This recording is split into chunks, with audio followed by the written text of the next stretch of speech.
අයිබන් පුතේ දැන් මේ පාර 2025 දුවල පුතාලට දැන් මේ වර විභාගෙට යන්න ඉන්න කට්ටියට මේ දැන් මේ වීඩියෝ එකෙන් ගේන්නේ ඔයාට මේ පාර විභාගෙට යන්න ඉන්න කට්ටිය අනුමාන කරලා ප්‍රශ්න කීපයක් ගේන්න යන්නේ. කියන්නේ අනුමාන කරලා. කියන්නේ අනුමාන කියන්නේ අනුමාන මේවා. දැන් ගිය පාර අනුමාන ටික හරි වුණා. ඒ විශ්වාසයේ මත තමයි මේ පාර අනුමාන ටිකක් කරන්නේ. තේරුණා නේද? එතකොට මේ වර සාමාන්‍යයෙන් වැඩි ඉඩ කඩක් එන්න පුළුවන්. මේ ටිකත් ඔයා සම්පූර්ණ අංග සම්පූර්ණ සිලබස් එක බලාගෙන යන්න. බලාගෙන යනකොට අපි මේ කියන අනුමාන වලට ටිකක් ලොකු අවධානයක් දීලා යන්න. තේරුණා නේද? සිලබස් එක බලා ගන්න. දැන් අනුමාන කරනවා කියන්නේ ඊ ටිකම බලා යන්න කියනවා නෙමෙයි. තේරුණා නේද? ඔයාලා යම් ප්‍රමාණයක් මීට අපි දැන් ඔය කියන ඔයාලා සම්පූර්ණ සිලබස් එක බලනවා වගේම අපි මේ කියන ටිකටත් අපේ පන්ති ආපු නාපු සියලු දූ දරුවන් බලාගෙන යන්න. හරිද? දැන් ගිය පාර ආපු දැන් ගිය පාර කතා කරා මම සාමාන්‍ය වර්ණාවලි මානය මයික්‍රොමීටර් ස්ක්‍රූප් මානය මම ගිය පාර මේ වෙනම කොලයකුත් ලියලා සම්පූර්ණ සෑහෙන්න මේ print කරලා share කළා. හරි. ඒතර ඒක මේ ළමයින්ට බෙදා දුන්නා. ඒතකොට ඊවෙන් ආපු කොටස් තියෙනවා. හරි. එහෙනම් මේ පාර කරන අනුමාන ටිකක් වැඩිපුර බලාගෙන යන්න. මොකද මේක සාමාන්‍යයෙන් අනුමාන කරන්නේ දැන් ගිය පාර පාස් පේපර්ස් එක අරගෙන බලනකොට මෙවර එන්න වැඩි ඉඩ කඩක් තියෙන කොටස් ටිකට තමයි කතා කරන්නේ. ඒතර මේ වීඩියෝ එක වැදගත් වෙන්නේ 2025 A level කරන උන්ට තමයි. තේරුණානේ? 2005 A level කරන දුල පුතාලට තමයි මේක වැදගත් වෙන්නේ. දැන් අපි සාමාන්‍යයෙන් බලපු දේ ව්‍යුහගත රචනා ප්‍රශ්න පත්‍රයේ. ව්‍යුහගත රචනා ප්‍රශ්න පත්‍රයේ අපි ගත්තොත් පළවෙනි ප්‍රශ්නේ දැන් එතෙක් මෙතෙක් ඇවිල්ලා තියෙන දේවල් එක්ක බලනකොට මේ පළවෙනි ප්‍රශ්නේ හැදෙන්න පුළුවන් සාමාන්‍යයෙන් පාඩම් තුනකින් වගේ. දැන් සාමාන්‍ය මොනවද පාඩම්? සාමාන්‍ය මිනුම් වලින් හැදෙන්න පුළුවන්. යාන්ත්‍ර විද්‍යාවෙන් හැදෙන්න පුළුවන් පුතේ මේ ඊළඟට පදාර්ථයේ ගුණ කියන ඔය පාඩම් තුනෙන් හැදෙන්න පුළුවන්. තේරුණානේ? ඔය පාඩම් තුනෙන් මෙතෙක් විභාග ඉතිහාසය ඇවිල්ලා තියෙනවා. එතකොට මේ පාර ගොඩක් වෙලාවට එන්න ඉඩ තියෙනවා. මේ මෙවර එන්න ඉඩ කඩ වැඩිපුර තියෙනවා. සාමාන්‍යයෙන් අපි ගත්තොත් අපි කොටස් අපි දන්නේ මේ කොටස් තුනක් තියෙනවානේ. එතකොට ඔය කොටස් තුනෙන් අපි මොනවද දාන්නේ කියලා චුට්ටක් කතා කරමුකෝ. දැන් මිනුම් උපකරණ කොටස ගත්තොත් ගොඩක් එන්න තියෙනවා මේ ගෝලමානය සහ වර්නියර් කැලිපරේ කියන කොටස් දෙක. මේවර සාමාන්‍යයෙන් ගිය පාර මයික්‍රොමීටර් ස්ක්‍රූප් වාමානය ආවා මේ ඊට අමතරව ගෝලමානය කියන කොටස සහ වර්නියර් කැලිපරේ කියන කොටස් දෙක මිනුම් උපකරණ දැන් මේ මිනුම් උපකරණ වලින් දැම්මොත් එන්න පුළුවන් මේ පළවෙනි ව්‍යුහගතේ තමයි ටිකක් අමාරු ගෙස් කරගන්න. මොකද එයා දැන් අපි සාමාන්‍යයෙන් හිතුවට මේ අයියෝ ඒක ලේසි තමයි නමුත් ගෙසින් වලදී ටිකක් අමාරු එකක්. පැහැදිලිද මං කියන දේ?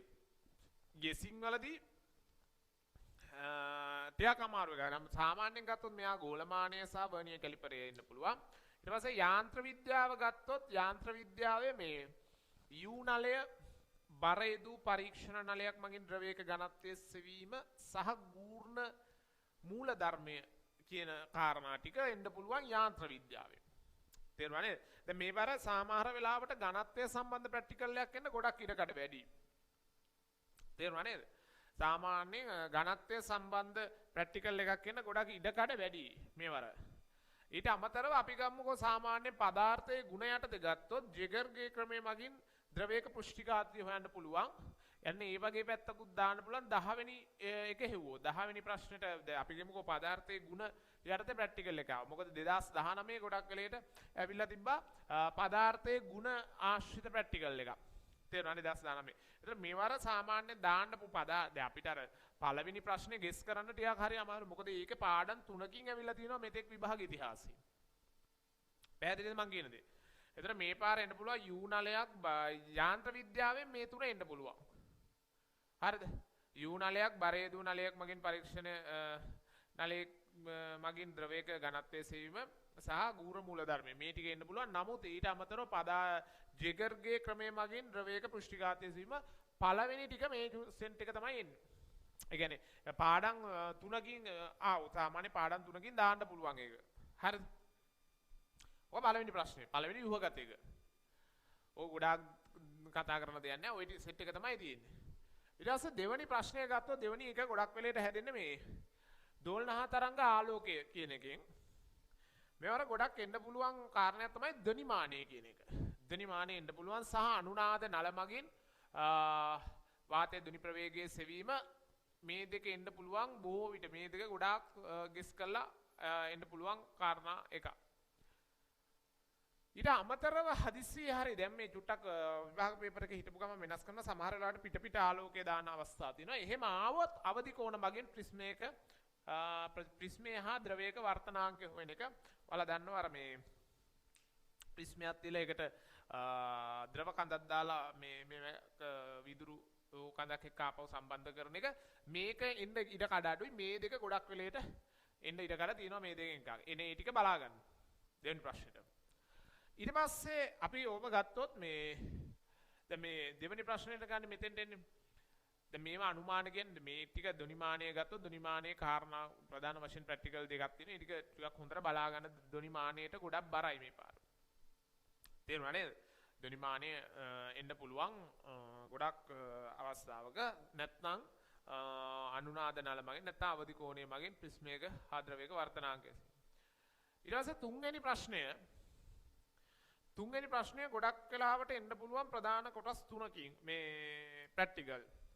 ඔයාලා දන්නවා ඔයාලගේ ප්‍රැක්ටිකල් එකක් තියෙනවා නියත පරිමාවේදී වායුවක පීඩනය හා නිරපේක්ෂ උෂ්ණත්වය අතර සම්බන්ධය. තේරුණා නේද? ඔය තාපේ ඔය කුයිල් නලේ ප්‍රැක්ටිකල් එක අයින් කරලානේ තියෙන්නේ. ඊට අමතරව මෙයාගේ ගත්තොත් මේ නියත පරිමාවේදී වායුවක පීඩනය හා නිරපේක්ෂ උෂ්ණත්වය අතර සම්බන්ධය සෙවීම එක ගන්න පුළුවන්. ඊළඟට මේ සිසිලන ක්‍රමයෙන් ද්‍රවයක විශිෂ්ට තාපධාරිතාව හොයන එක. සිසිලන නියමයේ සත්‍යාපනය කිරීමේ කාරණා එන්න පුළුවන්. අර ඒක මේ සිසිලන නියමයේ දැන් අර තියෙන්නේ සාමාන්‍ය අර ෆෑන් එකක් වගේ දාලා තේරුණා නේද? එතකොට එතනින් සිසිල් වීමක් පිළිබඳව අර ප්‍රැක්ටිකල් එකක් තියෙන.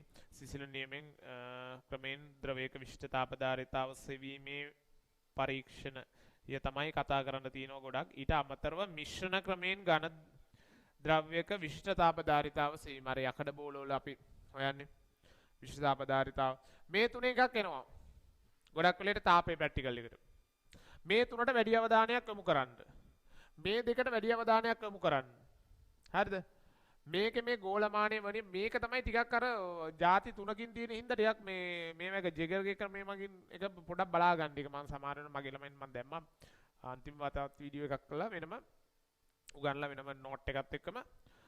ඊට පස්සේ හතරවෙනි ප්‍රශ්නය ගොඩක් එන්නේ විභවමානය භාවිතය. ඒ කියන්නේ ධාරා විද්‍යුතය හෝ මේකට චුම්බක කවලම් කරන්නත් පුළුවන්. දැන් හතරවෙනි ප්‍රැක්ටිකල් එක ගොඩක් වෙලේට සමහර වෙලා අවුරුදු වල චුම්බකම ඇවිල්ලා තියෙනවා. ඒතර අපි ඒක ගැන පොඩ්ඩක් සැලකිලිමත් වෙන්න ඕනේ. මේක ගොඩක් වෙලේට එන්න තියෙනවා විභවමානයක් භාවිතයෙන් කෝෂික අභ්‍යන්තර ප්‍රතිරෝධය සෙවීමේ ප්‍රැක්ටිකල් එක. හරිද? අභ්‍යන්තර ප්‍රතිරෝධය සෙවීමේ ප්‍රැක්ටිකල් එක එන්න පුළුවන්. නැත්නම් ගැල්වනෝමීටර් බහුපරාසැමීටර් නිර්මාණාත්මක එකක් එන්න පුළුවන්. තේරුණා නේද? නැත්නම් ධාරා තුලා ඔය පොඩි කොටස් ඒවත් දාන්න පුළුවන්. ධාරා තුලා වන ලොකුවට එමක් නැහැ. නමුත් අර මේ කොටස් ටික බලන් ගියා නම් බොහොම වැදගත් විභවමානය ආශ්‍රිත එකක්. හරිද? විභවමානය නැත්නම් ගැල්වනෝමීටර් හා බහුපරාස වෝල්ට්මීටර් මේ පැත්ත චුට්ටක් බලන් ගියා නම් මේ පැත්තෙන් සෑහෙන මේ ඉඩ කඩක් තියෙනවා. හරිද? ඔන්න ඔය කාරණා ටික තමයි ව්‍යුහගත රචනා ප්‍රශ්න පත්‍රයේ ප්‍රැක්ටිකල් ටික වැඩිපුර බලා ගන්න ඕනේ. ඔක්කොම ටික බලා ගන්න ඕනේ නෑ. යම් ප්‍රමාණයක් තියෙනවා. ඒ ටික බලා ගත්තා නම් ප්‍රමාණවත් හැම එකම බලන්න යන්න අවශ්‍යතාවයක් නෑ. නමුත් අපි කියන්නේ අර මේ ඉගෙනගෙන යන්න හැම එකම මම කියන්නේ වැඩිපුර මේ අපි අන්තිම වෙලේ නිකන් අර ඕනම ළමයෙකුට හිතනවනේ මේක ඊදෝ කියන එක. අන්න ඒ අවස්ථාවේදී අනුමාන වශයෙන් මේ ටික පොඩ්ඩක් වැඩි අවධානයක් දීලා බලාගෙන ගියා නම් ප්‍රමාණවත්. හරිද? ඊළඟට මේ ඊළඟ කාරණේ තමයි රචනා ප්‍රශ්න පත්‍රය ගත්තොත් රචනා ප්‍රශ්න පත්‍රයේ මේ ගොඩක් වෙලේට එන්න පුළුවන් මේ බලගුණ කාර්යශක්ති ක්ෂමතාව ඌව පොඩක් එකතු කරලා ගානක් එන්න පුළුවන්. බලගුණ කාර්යශක්ති ක්ෂමතාව ඔය කාරණා නිව්ටන් නියම ආශ්‍රිත එකතු කරලා ගානක් එන්න පුළුවන්. නැත්නම් ද්‍රවස්ථිතිය බර්නූලි එකතු කරලා ගානක් එන්න පුළුවන්. ද්‍රවස්ථිතිය බර්නූලි එකතු කරලා ගානක් එන්න පුළුවන්. පැහැදිලිද මම කියන්නේ? ඔය කාරණා දෙක තමයි මේ දෙක තමයි යාන්ත්‍ර විද්‍යාවෙන් සාමාන්‍යයෙන් ඉන්නේ. ගොඩක් බලාගන්න බර්නූලි එහෙම අපි කරනකොට කරා මේ සාමාන්‍ය පාස් පේපර්ස් ටික හදන්න ටිකක් තේරෙනවා නේද? පාස් පේපර්ස් ටික හදලා යන්න මේ බලගුණ කාර්යශක්ති ක්ෂමතාව කියන කාරණා ටික ඊට වැදගත් වෙනවා. හරි? ඔයිට අමතරව මේ දැන් අපි ගත්තොත් 6 වෙනි ප්‍රශ්නය ගොඩක් එන්නේ දෝලන හා තරංග ආශ්‍රිත එක්ක ආලෝකය. දැන් මෙවර ගොඩක් ආලෝකයට එන්න තියෙන ඉඩකඩ වැඩි වර්තන කාච වගේ ඒවා කාච කැමරාව කරොම කාච ආශ්‍රිත එකක් සාමාන්‍යයෙන් එන්න පුළුවන් නැත්නම් වර්තනීය ආශ්‍රිත එකක් එන්න පුළුවන් ටිකක් හොඳ ගාණක්. ඉතින් ඒකත් පොඩ්ඩක් බලලා ගියා නම් හොඳයි කියලයි මගේ අදහස. හරිද? එතකොට ගෙසින් ටික ප්‍රධාන වශයෙන් වර්තනීය කාච සහ මේ ඕකේ දැන් අලුතෙන් ආවොත් නිකන් හිතලා දාන්න පුළුවන් සාමාන්‍ය ලේසර් වල මේ ඡේද ප්‍රශ්නයක් වගේ දැම්මොත් ඔයාලට කියවලා ගන්න පුළුවන් තත්ත්වෙ තියෙනවා ලේසර් වල ඡේද ප්‍රශ්නයක් ආවොත් වඩා හොඳයි ඒතකොට ලියන්න පුළුවන් සමහර වෙලාවට මේ වර්තනීය කාච ආශ්‍රිත එකක් තමයි ගොඩක් වෙලේට මේ සම්භාවිතාව වැඩි ඒක යම් අනුමාන කිරීමක් කරන්නේ හරි අනුමාන කිරීමේදී මේවත් චුට්ටක් බලාගෙන යන්න හරිද ඊට පස්සේ 7 වෙනි ප්‍රශ්නේ විදිහට එනවා ප්‍රත්‍යක්ෂතාවය කියන කොටස. ප්‍රත්‍යක්ෂතාවයේ ඉන්න පුළුවන් ගොඩක් වෙලේට සහ දුෂ්ශ්‍රාවීතාවයේ ආශ්‍රිත එකක්. ප්‍රත්‍යක්ෂතාව තමයි ගොඩක් ඉඩකඩ තියෙන්නේ. ප්‍රත්‍යක්ෂතාවයෙන් පොඩක් බලාගෙන යන්න ප්‍රත්‍යක්ෂතාව දුෂ්ශ්‍රාවීතාව ආශ්‍රිතය. පුෂ්ටිකාර්දී ගිය අවුරුදු වල ආවා ගොඩක් වෙලේට මෙවර එන්න පුළුවන්. නමුත් අර මේවට වැඩිපුර අවධානයක් යොමු කරලා ගියොත් හොඳයි. හරිද? ඊට පස්සේ මේ 8 වෙනි එක විදිහට එන්නේ ශේෂ්ත්‍ර ප්‍රශ්නයක් ගොඩක් වෙලේට ගුරුත්වාකර්ෂණ ශේෂ්ත්‍ර බලාගෙන යන්න සහ ස්ථිති විද්‍යුත් ශේෂ්ත්‍ර වල ගවුස් ප්‍රමේය කියන කොටස ගවුස් ආශ්‍රිත එකක් එන්න පුළුවන් ඔය වගේ එකත් බලාගෙන යන්න ඒක ඉතා වැදගත් සාමාන්‍යයෙන් ඔය 9 වෙනි එක ගත්තොත් 9 වෙනි එන්නේ ධාරා විද්‍යුතය ඉලෙක්ට්‍රොනික එකයි එතකොට 9 වෙනි එකේදී සරල පූර්ණ පරිපත ඒ කියන්නේ විද්‍යුත් කෝෂ ඒවා ආශ්‍රිත වෙන්න පුළුවන් ඔය විද්‍යුත් ක්ෂමතාව විද්‍යුත් ක්ෂමතාව වගේ ඒවා. ඒ වගේ ආශ්‍රිත P සමානයි VI P සමානයි I වර්ග R ඒ වගේ විද්‍යුත් ක්ෂමතාව ආශ්‍රිත එකක්. ඔය පැත්ත චුට්ටක් බලාගෙන යන සරල පූර්ණ පරිපත ඒකේ අර විද්‍යුත් ක්ෂමතාව ආශ්‍රිත ඒවා ටිකක් එන්න පුළුවන් මෙවර අපිට දාන්න පුළුවන්. හරිද? ඊට කාරකාත්මක වර්ධක ලොජික් ගේට්ස් පිළිපොළ ඔය කාරකාත්මක වර්ධක පැත්තට චුට්ටක් බරව මේ පාර එන්න පුළුවන් අන්තිමට ලොජික් ගේට්ස් පිළිපොළ ආශ්‍රිත එකක් දාන්න පුළුවන් හරිද එතකොට මෙවර මේ සාමාන්‍ය මේ තාපයේ ගාන ගොඩක් එන්න තියෙනවා ආර්ද්‍රතා මිතිය සහ සන්නයනය සංවහනය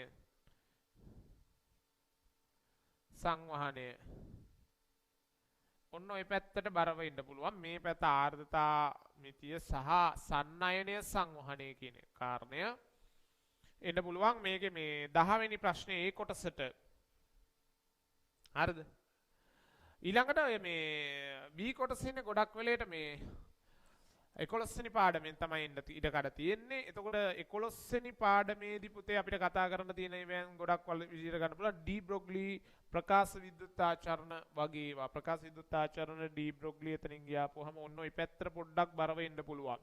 හරි? එතන ප්‍රකාශ විද්‍යුතාචරණය ඩී බ්‍රොග්ලි එතනින් ගියාපුවාම මේ